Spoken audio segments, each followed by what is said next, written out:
Endless struggle is our only goal for liberty, and we must work hand in hand. Oli kutawira radio tawira TV Johnson Sengeno ngazendi emabega omuzindalo kubiranga babuza akawungazi kana konaku olwalero program yino egenda kubiranga erinyo ebeseze nnyo ku people power mu kibuga ekya Abu Dhabi ne okutwalira wamu tulino kwenunula mustrago tenagwa tulino kwenunula tulino kwenunula tulino kwenunula njagala okubuuza mwena abawangalira mu UAE njagala okubuuza mwena abali mu kibuga ekya Dubai abali mu kibuga ekya Abu Dhabi abali e Sharjah abali Al Ain mwena mbabuuzaako Johnson Sengendo nzuno nzigusa okubatuusaako program biki ebifa mu kisinde kya people power oba mu nupu wano mu UAE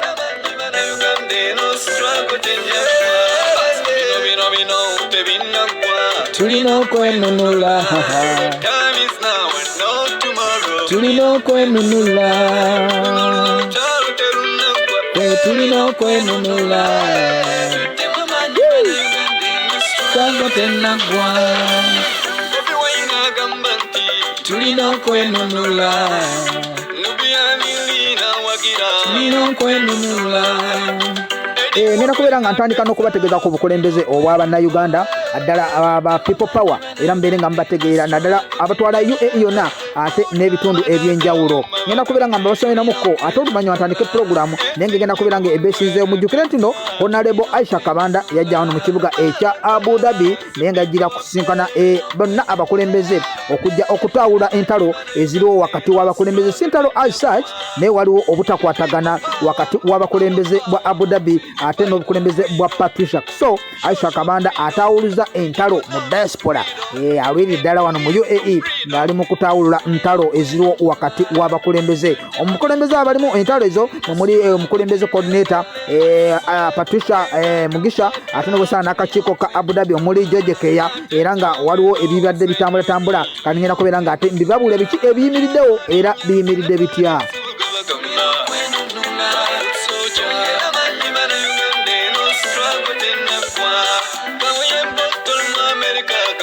tulino kwenunula tulino kwenunula tulino kwenunula swago tenagwa tulino kwenunula oli kutawira radio tawira TV Johnson Sengendo nga nze ndi mabega omuzindalo kubeera nga mbabuuzaako olunaku luno olwaleero era ngenda kubeera nga ntandika bwe nti akayimba ako ngenda kale kayi mu background kabeere nga katubeesabeesa musobole okumanya program ki egenda mu maaso just kumanya bukulembeze bwa nupu butambula butya wano mu kibuga ekya Abu Dhabi ate ne UAE yonna okutambula awamu njagala okubategeeza nti no omukyala Patricia Mugisha yalondebwa His Excellency Bobi Wine okubeera nga yagenda okubeera nga ye coordinator wa UAE yonna era ne Patricia Mugisha yasangawo obukulembeze obwa mukulu George Keya mu kibuga ekya Abu Dhabi era nga mukulu George Keya yali resigninga okuva ku mirimu gye yali akoleranga mu kakiiko k'Abannayuganda mu Abu Dhabi n'abeera nga ye ajoyinize ekisinde kya people power so yagenda okubeera nga Patricia alondebwa George Keya yaliwo kubeera nga atambuza ensonga z'enkyukakyuka era Patricia Mugisha yabeera nga yayanizibwa George Keya mu kibuga ekya Abu Dhabi era ne batandika okubeera nga batambuza ensonga ya people power mu UAE naye makatikati awo ate ne bafunamu obutakkaanya mu nsonga ezibadde nga tuzinoonyerezaako naye nga zikyatulemye okutegeera naye nga biri mu bukulembeze era George Keya mu bukulembeze bwe alina abantu babadde akola nabo emirimu nga bakyakola bulungi ne Patricia omuli team consultant omuli Hawa Nasuna omuli Nakiyengo Sara Nakiyengo n'abakulembeze abalala naye nga awo bemmenyeeyo be bali ab'amaanyi nnyo mu nsonga eno ey'okutambuza people power sinira bidiyo omukulu bamuse Ismail Okedi naye nnyo w'amaanyi nnyo mu nsonga eyo mukulembeze so awajjawo obutakkaanya wakati wa George Keya n'omukulembeze wago bakise coordinator Patricia Mugisha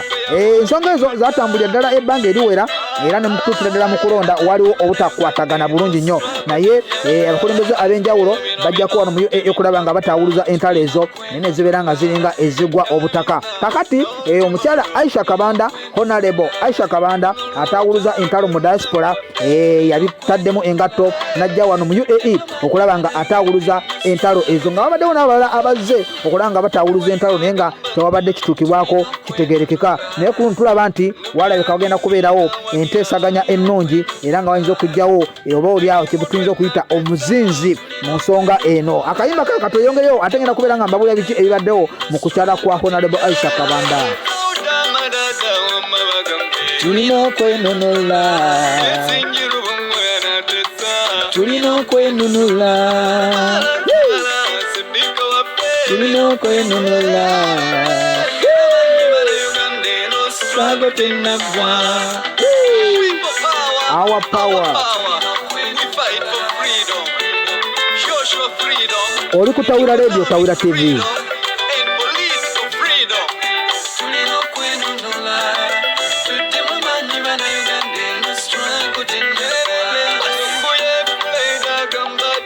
Tulina okwenunula, senyonyi, tulina okwenunula, tulina okwenunula.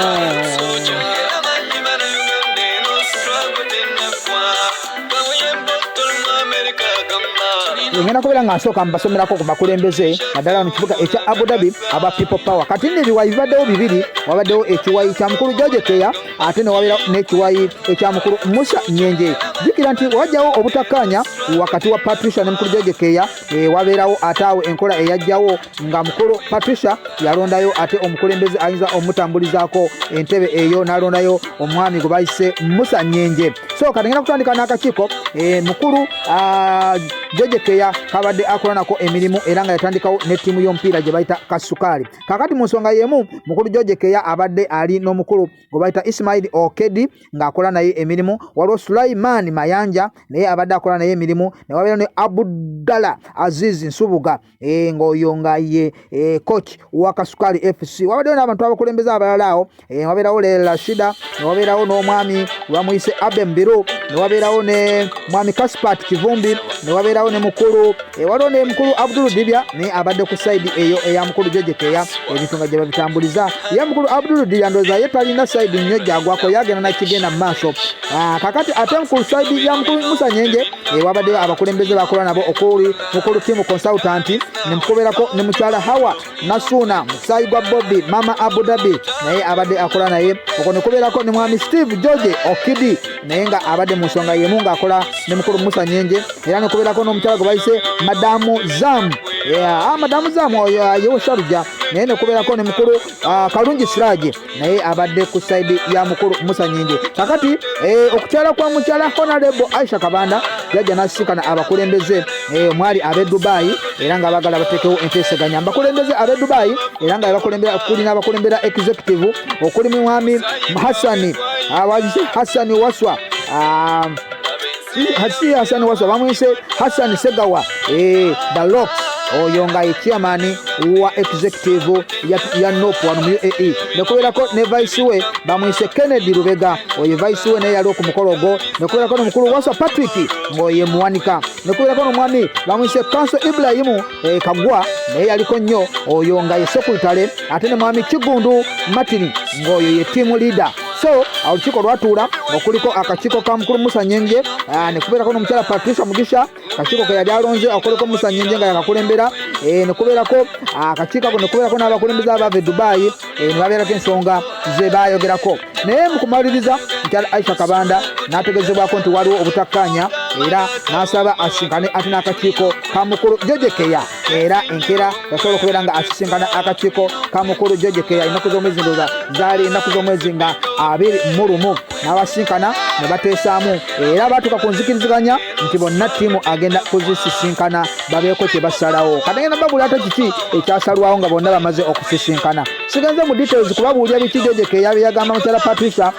oba bye yagamba mukyala Honorable Aisha Kabanda, ate n'eryayogerwa oba mukyala Patricia bye yagamba Aisha Kabanda, naye nga bonna beegatta wamu ngenda kubabuulira ate biki ebyasalwawo.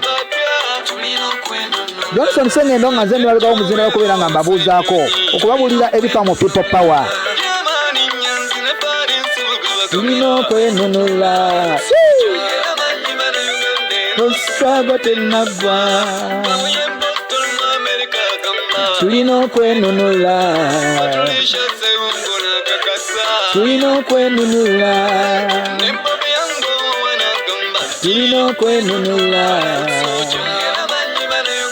nosago tenagwa.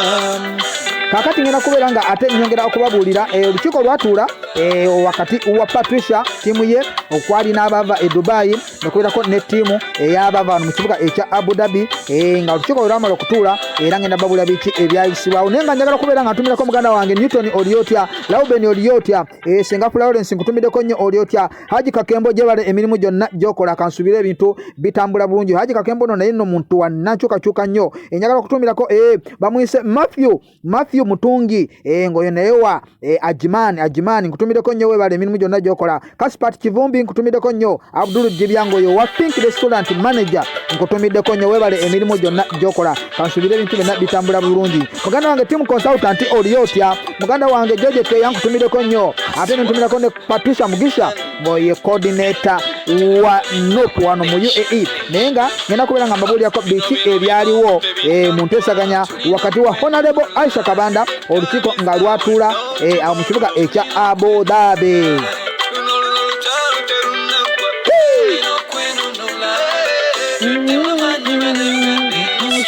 Tenagwa no tebinagwa kwenunula tulina kwenunula tulina kwenunula nosago tenagwa tulina kwenunula. Njagala kubeera nga ntumirako mwena abawuliza Tawira Radio Tawira TV nga tusanga mu kibuga ekya Abu Dhabi mu United Arab Emirates. Johnson Sengendo nga nze ndi emabegawo omuzannyo okubawulira biki ebifa wano mu UAE naddala mu kisinde kya People Power Our Power wano mu kibuga ekya Abu Dhabi ne UAE okutwaliza awamu. Njagala kutumirako muganda wange Mukulu Moses Mutesa Siranga osanga mu kibuga ekya RA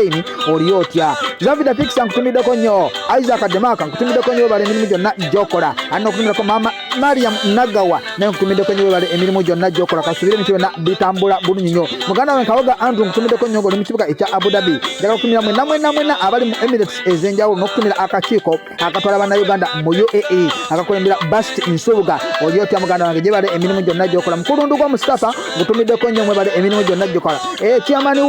wa Sharjah nkutumiddeko nnyo. Mukulu Ismaila Kawumoga nkutumiddeko nnyo ate ne chairman wa bannayuganda mu kibuga ekya RA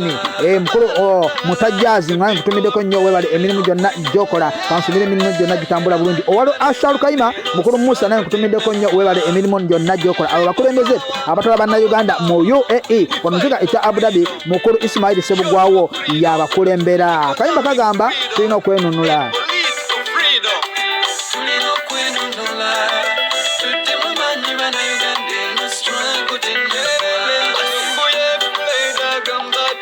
Tulina kwenunula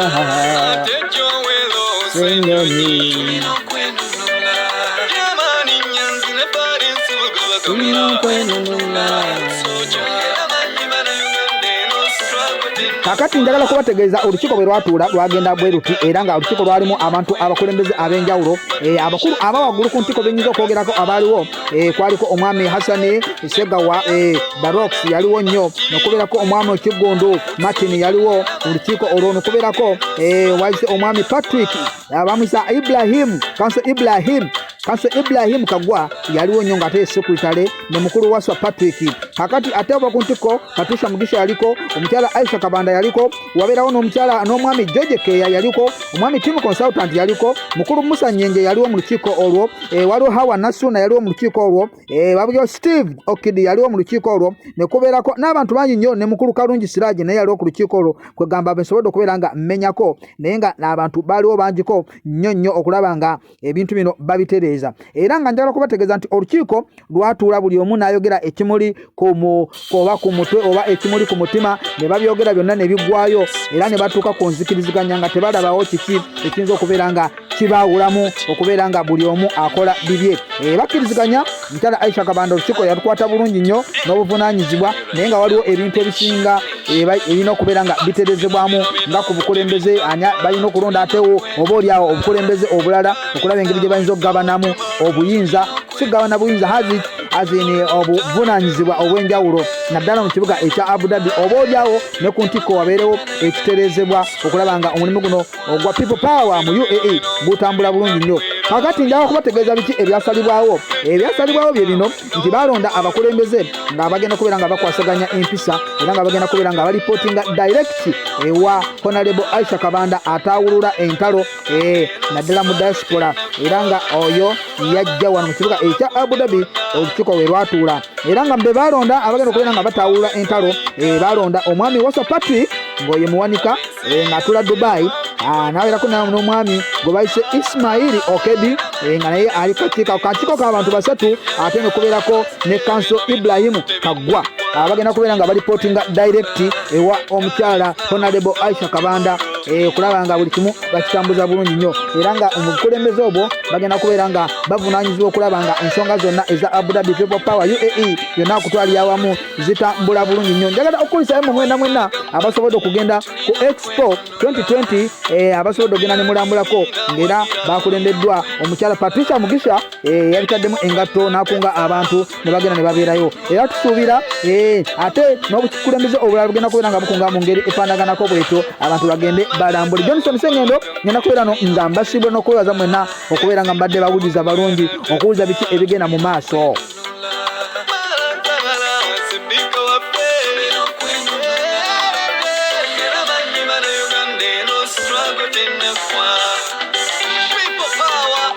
Naye nga maliza ngenda kubeera nga mbategezaako ate wano mu kibuga ekya Abu Dhabi ensonga ez'enjawulo. Njagala okwebaza abukulembeze bw'Abannayuganda mu kibuga ekya Abu Dhabi obukulembera Ismail Sebugwawo nga yategeka n'omupiira gwa Uganda Queens Abu Dhabi Ridge ebadde etambula bulungi nnyo era njagala okumwebaza nti omupiira gwawedde bulungi nnyo ku lunaku olwokutaano ng'abadde fayino era nga ttiimu ya URA yasobola okubeera nga yeewangulya empanga era nga yeyatutte ekikopo. Mujjukire Uganda Queens Abu Dhabi eyina abasambi bangiko era nga babakolamu ttiimu nnya omuli URA Odumpalaka mubeeramu ne Express era ezo ne zikola ttiimu nnya nnambiri ya UAE wano mu kibuga ekya Abu Dhabi era nga omupiira gitambudde bulungi nnyo ng'olunaku olwokutaano lwe waliwo fayino era URA nebeera nga esobola kubeera nga yeewangulidde ekikopo kino. Njagala okwebaza maneja wa URA omukulu Don Banks ne famire yo bwe bali kubeera nga amutaddemu ssente nnyo okulaba nga ttiimu esobodde okuwangula. Haji Musa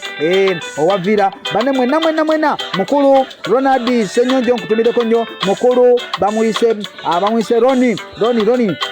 Senior naye nkutumiddeko nnyo mukulu Musa Haji Musa nkutumiddeko nnyo mwebale okubeera nga mwategeka ekintu kino okubeera nga kitambuddeko bulungi nnyo. Amaani Mpagi Baguma mwebale obuvunaanyizibwa bwonna bwe mulimu ensonga zino nga zitambula bulungi nnyo. Wano ngenda kubeera nga sisukkawo njagala okubeebaza mwenna okubeera nga mbadde bawuliriza balungi nnyo okubeera nga muwuliza byonna ebadde bigenda mu maaso. Olunaku olwaleero nga mbadde ndi mu bayisaamu biki ebifa wano mu UAE naddala mu kisinde ekya People Power Our Power mu kibuga ekya Abu Dhabi. Naye nga okusingira njagala okubajjukiza nti nno mmwe mwenna abalina pasipoti zammwe nga zaggwako bannaye musale amagezi okulaba nga mulimu walinga pasipoti zammwe mulimu ate kufuna buzibu naddala gwe wenna nga osina ssente osobola okusindika pasipoti e Uganda kwatagana ne embassy okyuse pasipoti yo ofune eya East African passport bajja kubeera nga bagikutuusaako enteekateeka zonna zamalidda okuggwa. Johnson Sengendo wano ngenda kubeera nga sisukkawo mbagaliza ekiseera ekirungi mubeere bulungi mwerava. Tulina okwenunula tenaggwa tulina okwenunula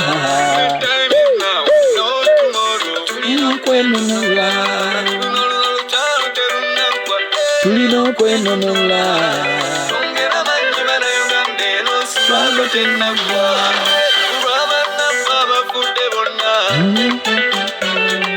omusayi gwabwe gwayika abensi yaffe yawambibwa dda era bangi bannayuganda eno swago tenaggwa bino tebinaggwa tulina okwenunula time is now not tomorrow tulina okwenunula luno lutalo terunaggwa tulina okwenunula tuddemu amaanyi bannayuganda eno swago tenaggwa Bobi Wine agamba nti tulina okwenunula Nubiala Nilina kuyigira tulina okwenunula eri mutwe natesa tulina okwenunula tuddemu maanyi bannayuganda eno struggle tennafa udamadada wamabagambe tulina okwenunula esinjiru bumwe natesa tulina okwenunula balanzabala sibika waffe tulina okwenunula era maanyi bannayuganda eno struggle tennafa. People power, our power. We fight for freedom, social freedom, economic freedom, and political freedom. Tulina okwenunula tuddemu maanyi bannayuganda eno struggle tennafa. Asimbuye Fred agamba atya tulina okwenunula ate Joel Osenyonyi tulina okwenunula Yamani Nyanzi ne Paris Sulugaba tulina okwenunula soja era maanyi bannayuganda eno struggle tennafa. Bamuye Boston mu America agamba tulina okwenunula batulisha Sseungo n'akakasa tulina okwenunula